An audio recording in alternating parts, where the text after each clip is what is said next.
Dear student, आज मैं आपके सामने मेमोरी ग्लैंड के बारे में डिस्कशन करने जा रहा हूँ। देखते हैं कि ये मेमोरी ग्लैंड नीड पर्पस से कितना इम्पोर्टेंट है और इससे क्या क्या क्वेश्चन आ सकता है।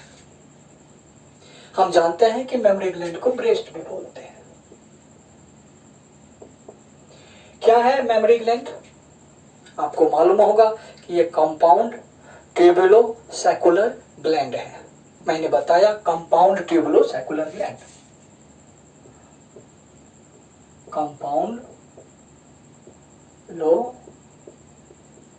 सैकुलर ग्लैंड, पहली बात। दूसरी बात, ये मॉडिफाइड स्वेट ग्लैंड है। मॉडिफाइड स्वेट ग्लैंड है। ये जो मेमोरी ग्लैंड होता है, आखिर इसका डेवलपमेंट कैसे होता है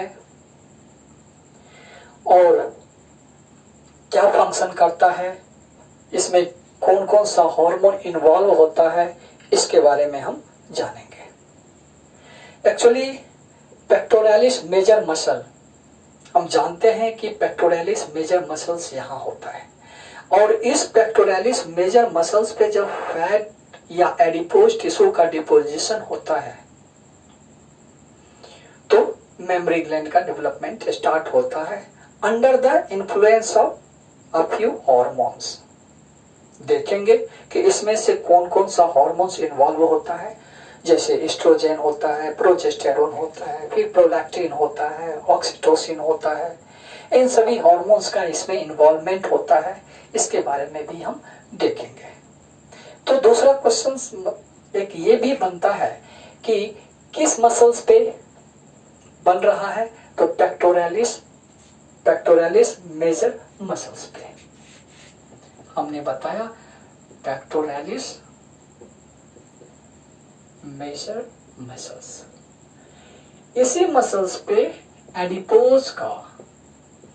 एडिपोज टिश्यू यानी फैट का डिपोजिशन होता है और मेमोरी ग्लैंड बन जाता है। मेमोरी ग्लैंड एक्चुअली दो तरीके का होता है।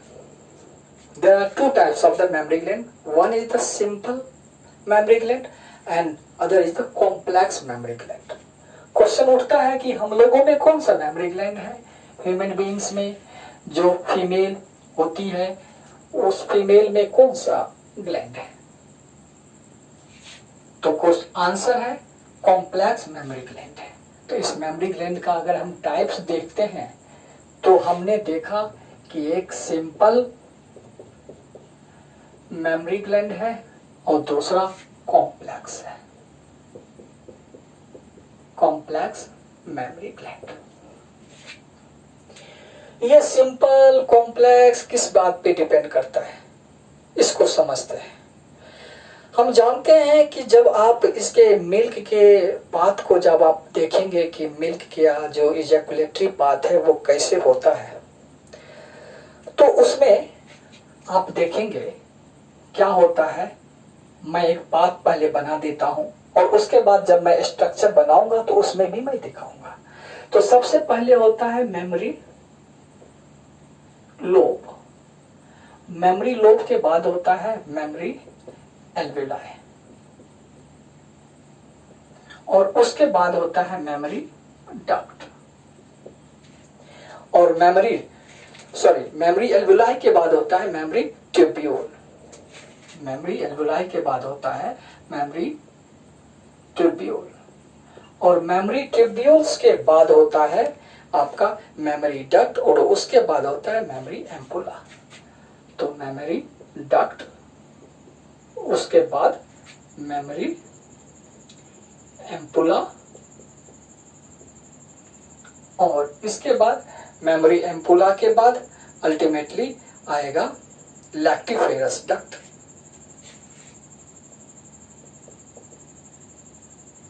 लैक्टिफेरस डक्ट और ये लैक्टिफेरस डक्ट ओपन हो जाएगा कहाँ पे, निपल में, ये ओपन होगा निपल में।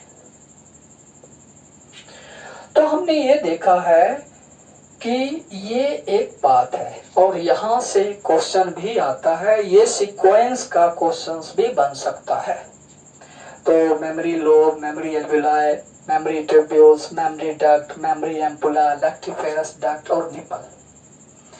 और एक लैक्टिफेरस डक्ट नहीं होता है, बहुत सारे लैक्टिफेरस डक्ट होते हैं। जो जितने भी लैक्टिफेरस डक्ट हैं, अगर वो सभी डक्ट सेपरेट निपल में ओपन हो रहा है तो उसको हम सिंपल मेमोरी ग्लैंड कहते हैं। हमने बताया कि अगर ये जो ओपन हो रहा है और ये ओपन अगर सेपरेट निपल में अगर होगा तो उसको हम सिंपल मेमोरी ग्लैंड कहेंगे। जैसे डॉग के केस में होता है, क्या है, सबके लिए सेपरेट निपल्स है, लैक्टिफेरस डक्ट सेपरेट निपल्स में ओपन हो रहा है। लेकिन हम लोगों के केस में, ह्यूमन बीइंग्स फीमेल के केस में क्या है, वो लैक्टिफेरस डक्ट, सभी का सभी लैक्टिफेरस डक्ट क्या होता है, ये जितने भी लैक्टिफेरस डक्ट होते हैं सिंगल ही निपल में ओपन हुआ, तो उसको हम कॉम्प्लेक्स मेमोरी ग्लैंड कहते हैं। तो आपको समझ में आ गया होगा कि सिंपल मेमोरी ग्लैंड क्या है और कॉम्प्लेक्स मेमोरी ग्लैंड क्या है, और ये भी समझ में आ गया होगा कि इसका ये पाथ क्या है। एग्जामिनेशन पॉइंट ऑफ व्यू से जो ज्यादा जरूरी होगा मैं सिर्फ उसी चीज का डिस्कशन करूंगा। तो अब हम इसका स्ट्रक्चर देखते हैं। आपको इसका पाथ भी समझ में आ गया, स्ट्रक्चर देख लेते हैं कि स्ट्रक्चर्स क्या है और इसके ऊपर कौन सा हार्मोन एक्ट करता है। तो ये मान लेते हैं pectoralis major muscles. Pectoralis major muscles में ये मेमोरी ग्लैंड है, ये मेमोरी ग्लैंड हुआ। हम जानते हैं कि इस मेमोरी ग्लैंड में जो होगा, ये पहले क्या है, ये मेमोरी लोब है, और इस मेमोरी लोब में बहुत सारे एल्वियोलाई ओपन होंगे, और ये एल्वियोलाई इस तरीके से आगे बढ़ेगा, एल्वियोलाई इस तरीके से आगे बढ़ेगा, और एल्वियोलाई आगे बढ़ करके क्या बनाएगा, निश्चित रूप से मेमोरी ट्यूब्यूल बनाएगा। तो ये आगे मेमोरी ट्यूब्यूल्स है, और मेमोरी ट्यूब्यूल्स आगे बढ़ेगा तो मेमोरी डक्ट बनाएगा, तो आगे मेमोरी डक्ट भी है। अब थोड़ा थोड़ा अलग स्ट्रक्चर्स बना सकते हैं। मेमोरी डक्ट हो गया, और मेमोरी डक्ट के बाद अल्टीमेटली क्या होगा, एम्पुला रीजन आएगा। तो एम्पुला रीजन थोड़ा सा स्वेलिंग होता है, ये एम्पुला रीजन थोड़ा सा स्वेल्ड पार्ट हुआ, और उसके बाद फिर लैक्टिफेरस डक्ट होता है, और यही लैक्टिफेरस डक्ट अल्टीमेटली क्या हुआ, निपल्स में ओपन हो गया। तो हमने ये देख लिया कि ये जो मेमोरी ग्लैंड है, ये सबसे जो बड़ा स्ट्रक्चर्स है वो है मेमोरी लोब, और उसके बाद ये हुआ मेमोरी एल्वियोलाई, और उसके बाद आगे ये क्या हुआ, मेमोरी ट्यूब्यूल्स, और उसके बाद आगे क्या है, मेमोरी डक्ट, इसके आगे क्या है, ये मेमोरी एम्पुला, फिर उसके बाद ये क्या हुआ, लैक्टिफेरस डक्ट, और आगे क्या है, ये निपल, और इस निपल्स के आगे चारों तरफ एक स्पेशल कलर होता है, किसी किसी में पिंक कलर होता है और किसी में ब्लैक कलर होता है निपल्स के चारों तरफ। तो इसको हम क्या कहते हैं, इसको कहते हैं एरियोला। तो इस पार्ट को बोलते हैं एरियोला। ये स्पेशल सेंसिटिव पार्ट होता है, जब बच्चा सकलिंग करता है, जब सक करता है, तो उस समय यहाँ पे सेंसेशन होता है और इस सेंसेशन के होने के वजह से ये मैसेज अल्टीमेटली कहाँ पहुंचता है? ये मैसेज अल्टीमेटली हाइपोथैलेमस में जाता है और ऑक्सीटोसिन रिलीज करता है। हाइपोथैलेमस से हम जानते हैं कि हाइपोथैलेमस ही ऑक्सीटोसिन को सिंथेसाइज करता है। तो ये मैसेज भेजने का, सिग्नल करने का ये एक इंपॉर्टेंट एरिया इंपॉर्टेंट काम करता है। हम देखते हैं हार्मोन्स का इस पे क्या इफेक्ट होता है। ये जो भी एल्वुलाई बन रहा है और एल्वुलाई का जो भी स्ट्रक्चर बन रहा है, ये जो स्ट्रक्चर बन रहा है, ये स्ट्रक्चर बन रहा है एस्ट्रोजन के इफेक्ट में। एस्ट्रोजन एल्वुलाई और ये जो भी स्ट्रक्चर बन रहा है, ये सभी स्ट्रक्चर्स को डेवलप करवाता है एस्ट्रोजन। लेकिन इस सभी स्ट्रक्चर्स को फंक्शनल करता है प्रोजेस्टेरॉन। इसी स्ट्रक्चर्स को फंक्शनल बनाता है प्रोजेस्टेरॉन। और इसी एल्वुलाई के अंदर का जो लेयर होता है, इस लेयर से मिल्क का सिक्रेशन करवाता है। कौन? मिल्क का सिक्रेशन करवाता है प्रोलैक्टिन। और फिर उसके बाद मिल्क को इजैकुलेट कौन सा करता है? मिल्क इजैकुलेट करता है ऑक्सीटोसिन। तो आपको ये समझ में आ गया होगा कि इसमें 4 हार्मोन इंपॉर्टेंट है: एस्ट्रोजन, प्रोजेस्टेरोन, प्रोलैक्टिन और ऑक्सीटोसिन। अगर इस हार्मोन्स में प्रॉब्लम होगा तो ब्रेस्ट का डेवलपमेंट में दिक्कत होगा। अगर एस्ट्रोजन और प्रोजेस्टेरोन किसी कारणवश कम रिलीज हुआ, बहुत कम रिलीज हुआ, तो ब्रेस्ट का डेवलपमेंट नहीं होगा। और ऐसे कंडीशन में जब एस्ट्रोजन और प्रोजेस्टेरोन, खास करके एस्ट्रोजन अगर कम हुआ, तो ऐसे कंडीशन में उसको क्या कहेंगे? हाइपोमेस्टिया। मतलब ब्रेस्ट का डेवलपमेंट बहुत कम हुआ। ऐसा किस कंडीशन में हो सकता है? ऐसा हो सकता है, एक कंडीशन है, मैं आपको बनाता हूं, दिखाता हूं कि वो किस कंडीशन में पॉसिबल है। आपने देखा होगा रिप्रोडक्टिव सिस्टम के, फीमेल रिप्रोडक्टिव सिस्टम में, कि इस तरीके से फीमेल रिप्रोडक्टिव सिस्टम है और यहाँ ओवरी है, तो हमने ये देख लिया था कि अगर इस ओवरी में पीसीओडी हो, इस ओवरी में पीसीओडी मतलब पॉलीसिस्ट ओवेरियन डिजीज अगर हो, तो ऐसे कंडीशन में क्या होगा?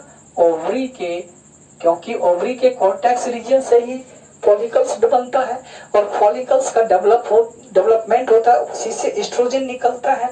और ओवेरियन के इनर मेम्ब्रेन में, कॉर्टेक्स रीजन में बहुत सारे सिस्ट बन गए हैं। अब फॉलिकल्स का डेवलपमेंट नहीं हो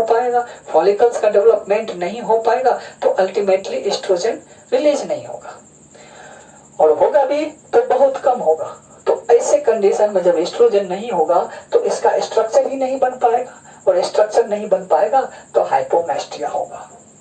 और अगर किसी कंडीशन में इसका सिक्रेशन ज्यादा हुआ, तो ऐसे कंडीशन में अगर ये सिक्रेशन एस्ट्रोजन का सिक्रेशन अगर इंक्रीज हुआ, तो ऐसे कंडीशन को हम कहते हैं हाइपरमेस्टिया।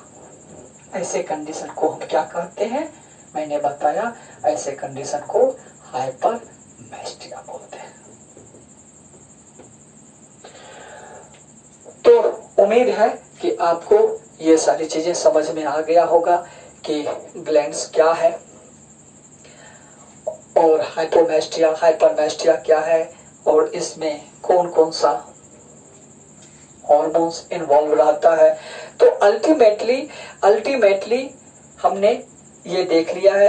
अब हम ये देखते हैं कि जो मिल्क होता है, मिल्क में आपको एक चीज ध्यान देने की बात है कि मिल्क में आयरन का कंटेंट बहुत पुअर होता है, विटामिन सी भी बहुत कम अमाउंट में रहता है, विटामिन सी भी बहुत कम अमाउंट में रहता है। और हम जानते हैं कि इनिशियल कंडीशन का जो मिल्क होता है बिल्कुल येलोइश कलर का होता है और उसको हम कोलोस्ट्रम बोलते हैं, और उस कोलोस्ट्रम में IgA होता है। स्टार्टिंग कंडीशन का जो मिल्क होता है जिसको हम कोलोस्ट्रम बोलते हैं, और इस कोलोस्ट्रम में IgA होता है।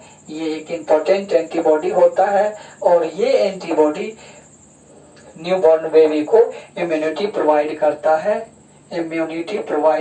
है एटलीस्ट ऑफ द 6 मंथ्स के लिए। 6 मंथ्स के लिए इम्यूनिटी प्रोवाइड करता है। तो ये निश्चित ही जरूरी है। ये कहीं कहीं रॉन्ग प्रैक्टिस है कि समझा जाता है गांव में देहातों में कि ये जो पीला पीला निकल रहा है वो मिल्क नहीं है। वो मिल्क का मीनिंग व्हाइट से लगाया जाता है वहां पे, तो इसीलिए इसको पस समझ करके दबा के निकाल दिया जाता है। ये रॉन्ग प्रैक्टिस है, बल्कि वो कोलोस्ट्रम होता है और वो बहुत ही इम्पोर्टेंट मिल्क होता है, और वो क्या कहते हैं बच्चों के इम्यून सिस्टम को डेवलप करवाने के लिए इम्पोर्टेंट होता है। ये बार बार क्वेश्चन भी आता है, इसलिए इस चीज को आप ध्यान दीजिएगा। एक जो नर्सिंग वुमन होती है वो पर डे 1 to 2 लीटर तक मिल्क क्या कर सकती है, सिक्रीट कर सकती है। किसके इफेक्ट में, प्रोलैक्टिन सिक्रीशन करता है, और जब बेबी सक करता है तब जा करके वो इजैकुलेशन होता है। सकलिंग जितना ज्यादा होगा, प्रोडक्शन मिल्क का, सिक्रीशन मिल्क का उतना ज्यादा होगा। और अगर ये जो मिल्क का सिक्रीशन होता है एटलीस्ट 48 आवर्स तक स्टोर रहता है, इंक्रीजिंग ऑर्डर में रहता है वो, और अगर 48 आवर्स के बाद सकलिंग नहीं होता है तब जाकर के धीरे धीरे वो कम होने लगता है। एक क्वेश्चन ये उठता है कि आखिर मेल के केस में क्या होता है। मेल के केस में चूंकि टेस्टोस्टेरोन यानी एंड्रोजन इफेक्टिव होता है, डोमिनेंट होता है, तो ये एस्ट्रोजन के ब्रेस्ट में जो भी रिसेप्टर्स होता है उसको रिड्यूस कर देता है, और इसलिए एस्ट्रोजन वो इफेक्टिव नहीं हो पाता है और स्ट्रक्चर डेवलपमेंट नहीं कर पाता है, और इसीलिए मेल के कंडीशन में क्या होता है, ब्रेस्ट छोटा रह जाता है, डेवलप नहीं हो पाता है। फीमेल के कंडीशन में एस्ट्रोजन डोमिनेंट हो जाता है और इसीलिए ये डेवलपमेंट होता है। तो उम्मीद है आपको समझ में आ गया होगा। Thank you for watching Biolip Academy. Thank you.